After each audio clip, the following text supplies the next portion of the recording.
मैं मर चुकी हूँ, लेकिन मेरा इंतजार अभी बाकी है। रुद्रपुर गांव के पास मौजूद जंगल में यह आवाज अक्सर सुनाई देती थी। लोग कहते थे कि वहां कोई आत्मा भटकती है, पुष्पा की आत्मा। जो भी उस जंगल में गया वह फिर कभी लौट कर नहीं आया। लेकिन पुष्पा कौन थी?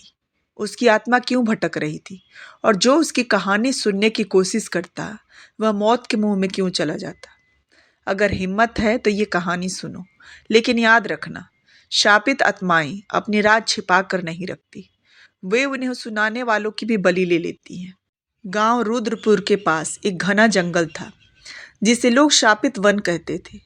वहां जाने की हिम्मत कोई नहीं करता था, क्योंकि कहा जाता था कि जो भी वहां गया वह लौट कर नहीं आया। गांव की बुजुर्ग महिलाएं कहती थी कि वहां एक लड़की की आत्मा भटकती है, पुष्पा की आत्मा। परंतु कोई नहीं जानता था कि पुष्पा की कहानी क्या थी। करीब 50 साल पहले इसी गांव में पुष्पा नाम की एक लड़की रहती थी। वह बहुत सुंदर थी। उसकी लंबी काली जुल्फें, बड़ी बड़ी आंखें और मीठी मुस्कान देखते ही लोगों का दिल मोह लेती थी। उसके पिता गांव के एक जमींदार थे और माँ एक सीधी सादी गृहिणी। पुष्पा का बचपन बहुत ही हंसते खेलते बीता, लेकिन किसे पता था कि उसकी जिंदगी इतनी दर्दनाक होगी।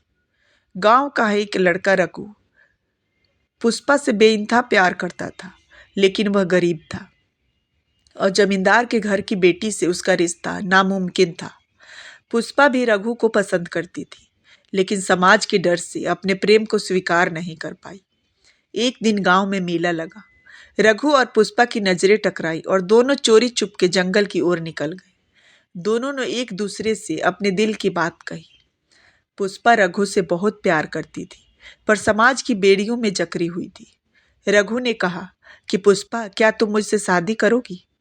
पुष्पा की आंखों में आंसू आ गए। रघु, काश मैं तुम्हारे साथ भाग सकती, लेकिन मेरे पिता हमें जिंदा नहीं छोड़ेंगे। रघु बोला कि अगर हम मर भी जाए तो भी हमारी आत्मा साथ रहेगी। उस रात जब पुष्पा घर लौटी तो उसकी माँ ने उसे किसी के साथ जंगल में जाते देख लिया था। उन्होंने पिता से शिकायत कर दी। गुस्से से आग बबूला जमींदार ने तुरंत गांव के लोगों को बुलाया और रघु को खोजने का आदेश दिया। रघु को गांव के लोगों ने पकड़ लिया और जमींदार के सामने लाया गया। जमींदार ने बिना कुछ सोचे समझे उसे मारने का आदेश दे दिया। उसे गांव के बीचों बीच बेरहमी से पीटा गया। पुष्पा अपने कमरे में कैद थी। जब उसे पता चला कि रघु को मार दिया गया है तो वो चीख उठी, लेकिन उसे कोई बचाने नहीं आया। उसी रात उसने अपनी साड़ी की चुन्नी से फांसी लगा ली। सुबह जब लोगों ने देखा तो पुष्पा की लाश हवा में झूल रही थी, लेकिन उसकी आंखें खुली थी, जैसे वह किसी को घूर रही हो। जमींदार और उसकी पत्नी दोनों बेहोश हो गए। पुष्पा और रघु की मृत्यु के बाद गांव में अजीब घटनाएं होने लगी। जमींदार का पूरा परिवार कुछ ही दिनों में रहस्यमयी परिस्थितियों में मारा गया। लोगों ने कहना शुरू कर दिया कि यह पुष्पा की आत्मा का प्रकोप है। गांव के कई लोगों ने जंगल के पास किसी लड़की के रोने की आवाजें सुनी। रात होते ही कोई पेड़ों के पीछे उन्हें देखता महसूस होता। कई लोग गायब हो गए और उनकी लाशें गांव के किनारे मिली। एक साधु को बुलाया गया, जिसने जंगल में हवन किया और बताया कि पुष्पा की आत्मा बदले की आग में जल रही है। इसे मुक्ति तभी मिलेगी जब कोई इसकी सच्ची कहानी दुनिया को बताएगा। 50 साल बाद एक पत्रकार आदित्य गांव में आया। उसने पुष्पा की कहानी सुनी और तय किया कि वह इस पर एक किताब लिखेगा।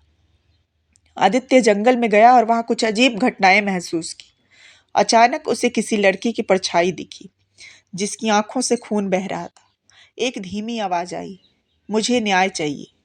आदित्य ने भागने की कोशिश की, लेकिन उसके कानों में जोर जोर से चीखें गूंजने लगी। उसके बाद वह कभी वापस नहीं आया।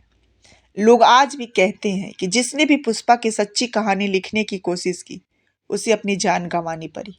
गांव का वह जंगल आज भी वीरान पड़ा है और रात को वहां कोई जाने की हिम्मत नहीं करता।